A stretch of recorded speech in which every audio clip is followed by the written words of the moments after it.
And many times people don't realize this until they become grown people, 40, 50 years old, and they've already made mistakes because they've already created these, how can I get out of there? A lot of it's too late. If you chose the wrong partner in life and you've been with that person for 15 years and you also realize that that's not for you, now they were regular people, regular normal people, then I realized, hey, this is something that I can aspire to do. I can do it. I think that's very important. I think the thing that you said previously about really dedicating yourself to that craft is very important for everyone who wants to become successful. And then the thing is that has impressed me thus far is that your attitude toward, look, if I can't find nobody to help me, then I'm gonna help myself.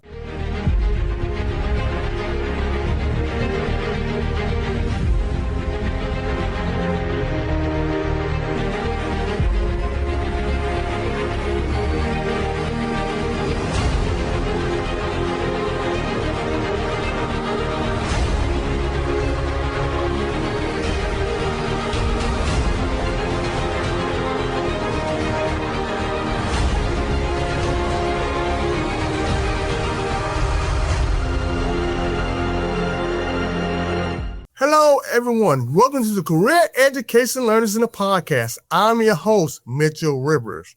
I am thrilled and honored to have on our show today, Tyrone Shelman, who writes thought-provoking fiction and self-help books that empower and motivate people to be their best and also pursue their aspirations. How you doing today, Mr. Shelman?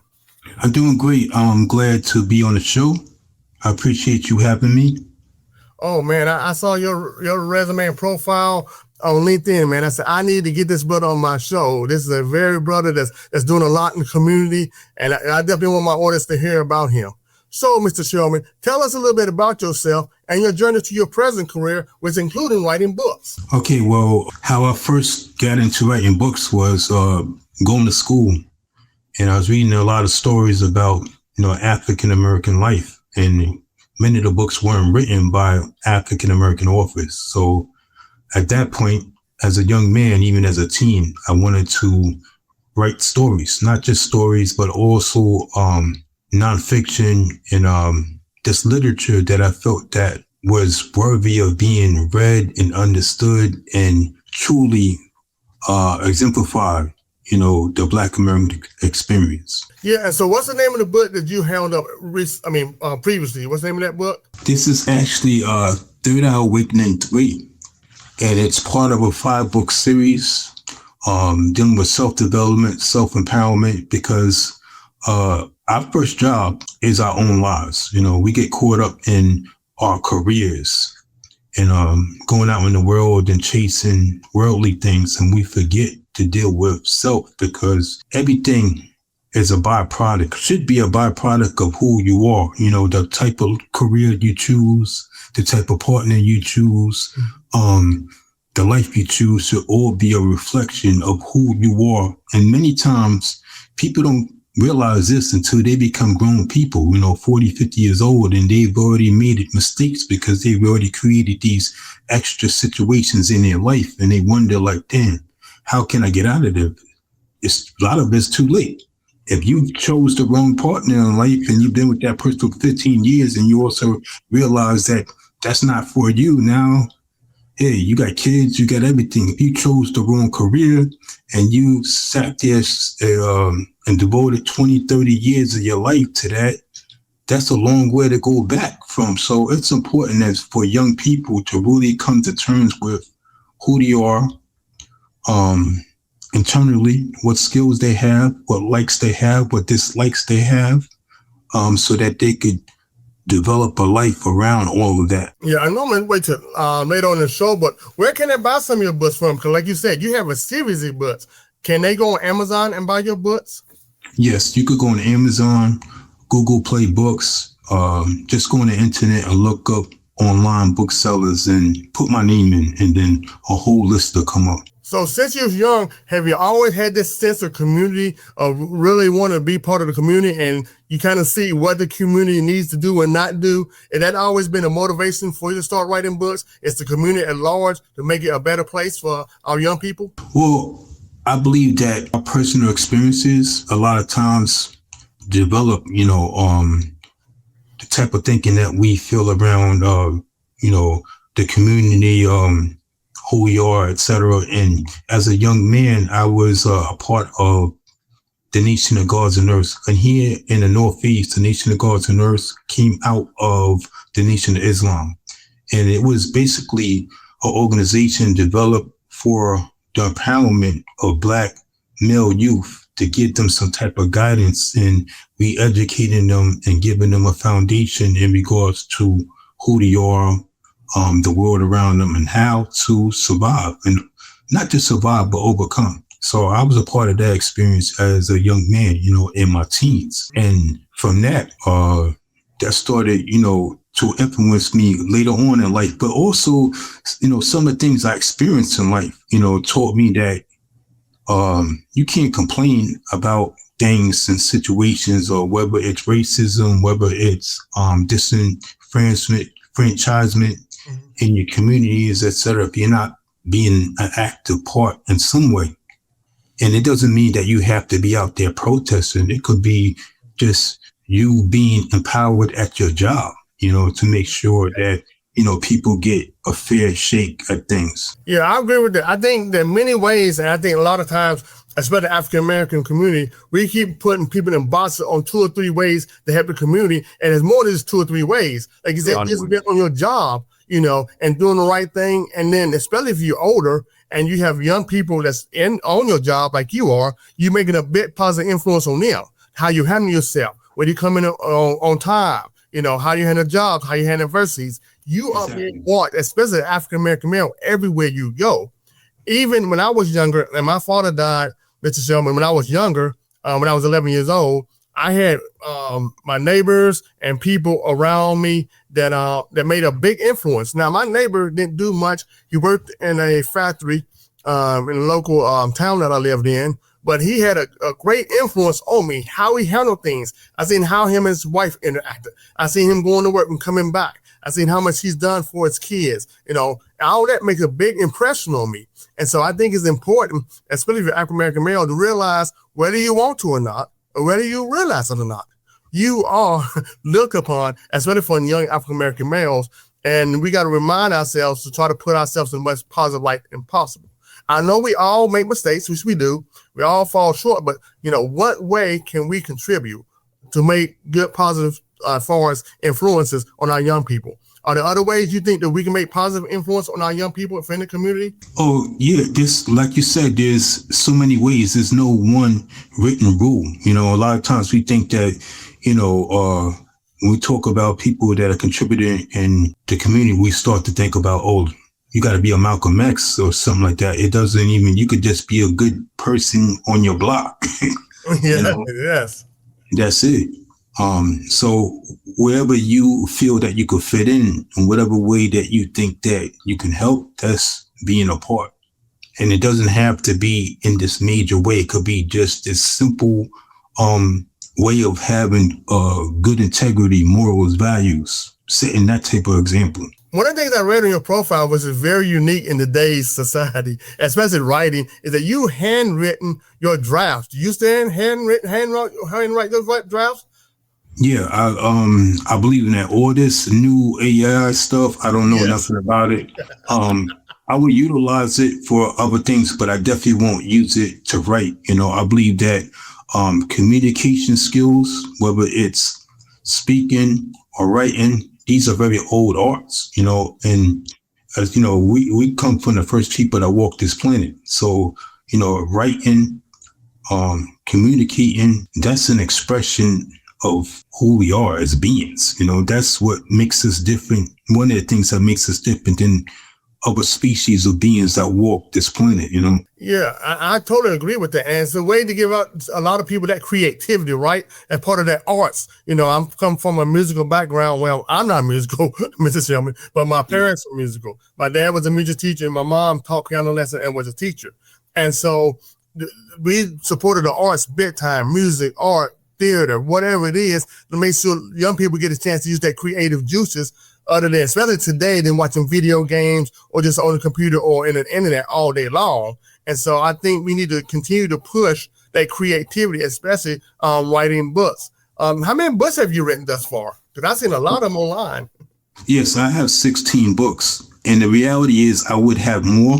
When I first came out in 2005, published my first book and then my second book, No Love Lost, after that. And then I had published about, I think, 5 other authors after that. So I spent some time, like probably like 3 or 4 years working with other authors and projects. Had I just really concentrated on myself, I probably would have at least 4 or 5 more books because I write all the time. It's like with anything else. When you, if you're a carpenter, it's a proven fact. It's already shown that if you just dedicate something like 100 and something hours a year to a specific craft, it will make you better than 90% of the people that do that craft. So if you do something constantly every day or just often, you become better at it. You become more skilled and developed at it. So writing is not a simple thing. I don't advise it for everybody to do, just like I don't advise that everybody be a carpenter or plumber, etc.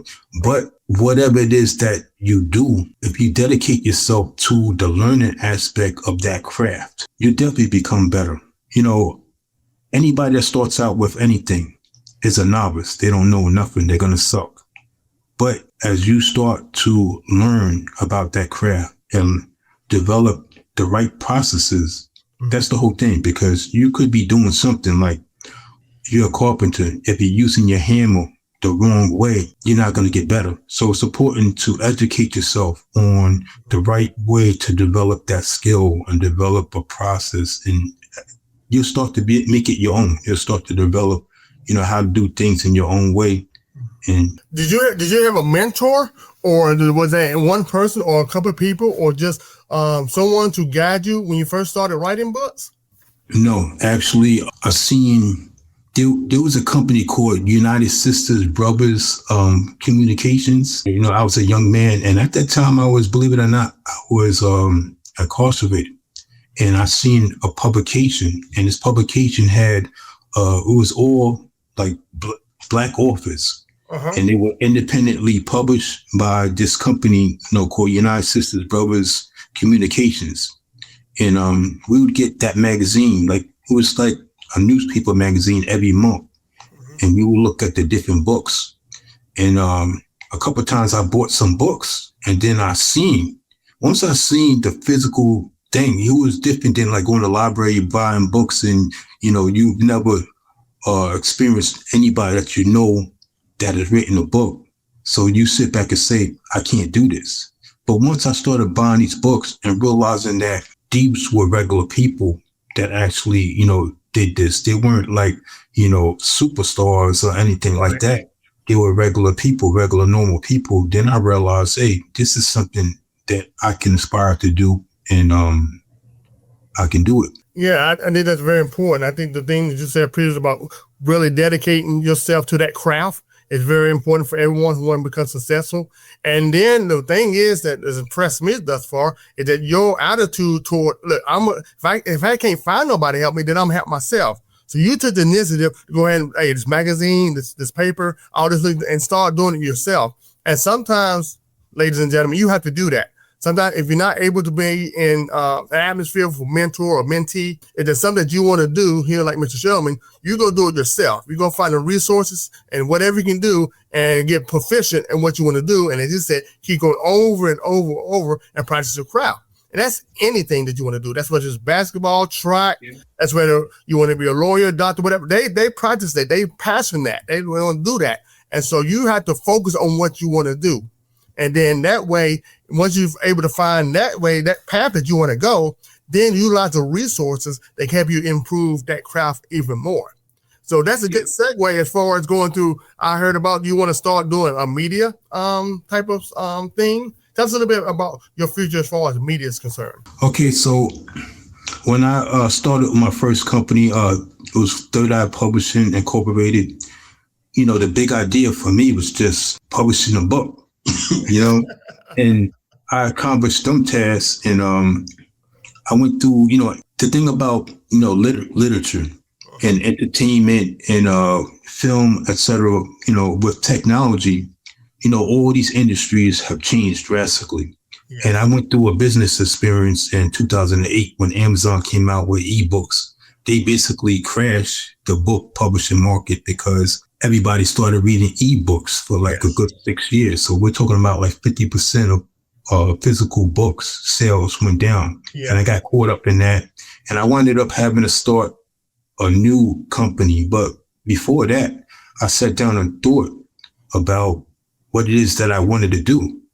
And publish books. But at the same time, I realized that that's something I already accomplished. So I need to make my plan a whole lot bigger. So I said, I just don't want to write books. I want to develop audio, literary, and visual media products. So I wanted to do the whole, because I actually went to school. I went to school for screenplay writing in 2007.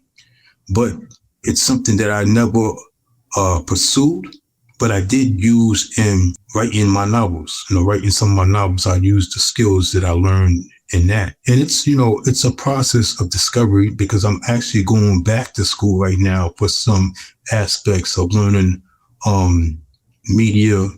I'm going back to school for screenplay writing, etc. So I'm moving down different avenues. And that's fantastic. And see, ladies and gentlemen, that's what I've been doing too, as far as expanding my same thing with the podcast. All I thought about really was to have webinars, right? What I used to do back in the past, Mr. Shelman, is that when I was in banking and finance, I got a chance to go to different schools to talk about businesses. And when I talk about business and economics to students, I would ask them whether they go to college or the military, because I was in the military reserves, or what they're going to do with their careers. And I'm going to go to college, even community college, because I went there also, is that, they don't have no money. And so what I did from 2006 to about 2012, 13 is that I had a nonprofit where we go around to different schools and libraries and other recreation centers and talk to young people about getting money for school and whatever the endeavors they want to have. Because there's many opportunity and careers out there, I mean, if you want to be a cosmetologist, they make money. Barbers make money. Welding, air conditioning, heating, dryers, appliances. I mean, there's this array of careers out there which you make a very comfortable living doing. And so that's what I want young people to expand on. And so when I started this podcast, is that I just thought I was going to have webinars and seminars. That's it.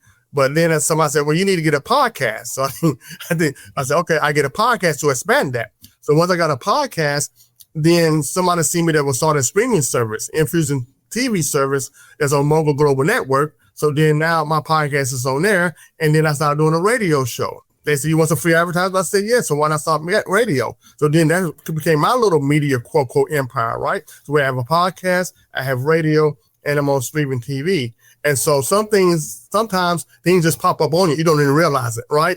I didn't even realize it until I was reviewing my business plan. The same thing you did, right? You visit, like, what can I do to expand what I'm doing?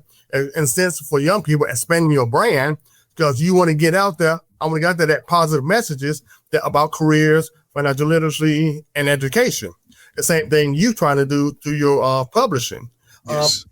Particular theme that you have with all your publishing, is there something that you want to get across to your audience? Okay, so basically all of my work, whether it's fiction or nonfiction, is about expanding people's ideas. Mm-hmm. When I write fiction, I write a lot of times about social issues, and the characters are mainly Black American, but I take these social issues and I expand upon them, because a lot of times we get caught up in what the news say and what society thinks, whether it's about single parenting or about urban neighborhoods. I try to put a spin on, thinking broader about these issues. In regards to my nonfiction, many times, if it's not about a specific segment of entrepreneurship or career development, it really is about self-development, because I believe that's the start to everything. We can't deal with a career if we don't deal with the people first, just like this book I just shown. This book right here is really about skill development, the skills that we are born with, because all of us are born with skills that make us unique. And a lot of times we look at other people and we see what they are doing, and we automatically are attracted to who they are and what they're about. And we never took the time to really evaluate who we are and the special things that we have that make us an individual. Because as they say, what God has for you, nobody can take for you. So, and nobody can do what you're meant to do in the manner that you can do if you take the time, So the message I like to put out there in regards to self-development, self-empowerment is to really take the time to self-evaluate. Look at yourself. I had to do it myself. Then when you look at skills, you want to look at the different types of skills that you have, because there are hard skills and there are soft skills. A lot of people don't know the difference. And I put a list actually right here of skills, soft skills. And I'm going to, like, for instance, a soft skill could be adaptability, problem solver, collaborator, dependable, time management, critical thinking, self-confident, handles pressure well, creative, great verbal communicator, leadership, team builder, patient. Hard skills, proofreader, technical writing, creative writing, plumber, electrician, etc. So understanding the difference of what these skills are, because if you don't really pinpoint the difference between a hard skill and a soft skill, you will not know how to expand upon particular skills. But now, once you understand these particular skills, you can look at them and separate them and say, oh, I'm good at this, but I need to learn a little more. And in many work environments, you're not going to be taught soft skills, but soft skills are very important, because I could teach you how to go build, whatever, that sidewalk over there. But if you didn't come up in the type of home bringing, or you didn't take the time to learn as a young person soft skills, which is communicating, dealing with others, team building, etc., you have a lot of adults have a lot of problems in life because of them not developing soft skills. And you're not going to climb the ladder in the work world or the world, etc., if you don't have a good sense of balance in regards to develop soft skills. Yeah, I totally agree, man. That is a fantastic book. I need to get that book myself. You're so right. And you're so right in many different aspects of that. One is self-development, which means you as an individual have to seek out what you want to improve on. So that means reading books. It means looking at videos that you know. It means talking to people. It means networking. It means a whole lot that you have to do yourself. And then behind what you say about soft skills, being disciplined, being punctual, doing what it takes for you to get to the next level. So if you're disciplined, you're punctual, you're serious, you're focused, those soft skills, and this is the ones that you said in your book, those going to help you become fantastic, or will really help you become really expert or great at your job that you're doing, whether it's an entrepreneurship or you own a job. And then what happens is those skills that you attain are going to be what they call transferable skills to the next level. And so that is why I wanted Mr. Shelman on the show. Ladies and gentlemen, you see this man is up there, right? He is really teaching us and giving us some good nuggets today. Is there anything else you want to say, Mr. Shelman, to our audience before we let this podcast go? Because I've been enjoying it. Okay, the last thing I want to say is that your first job is your life. A lot of people, you ask them what they do. Oh, I'm an accountant, I'm such and such. That's not you.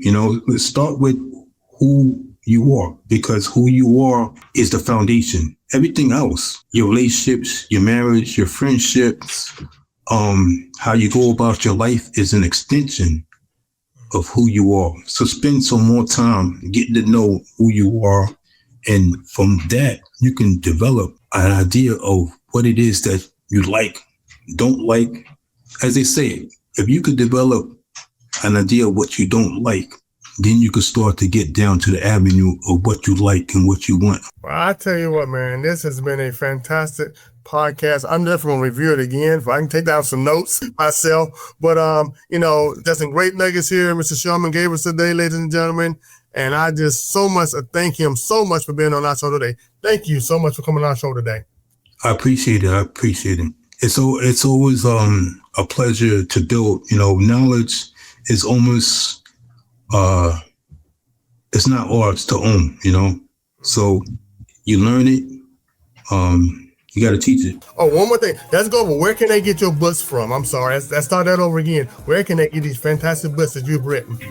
Okay, you could put my name in, just Google my name, go to Amazon, Google Play Books, any online sellers. And also, if you go to your local library, if they don't have my books, you could tell them to order it. All right, well, you heard it first from Mr. Shelman here. And I'd like to thank our viewers and listeners for another terrific episode of the Career Education Learning Center podcast, where we make your career dreams a reality. God bless.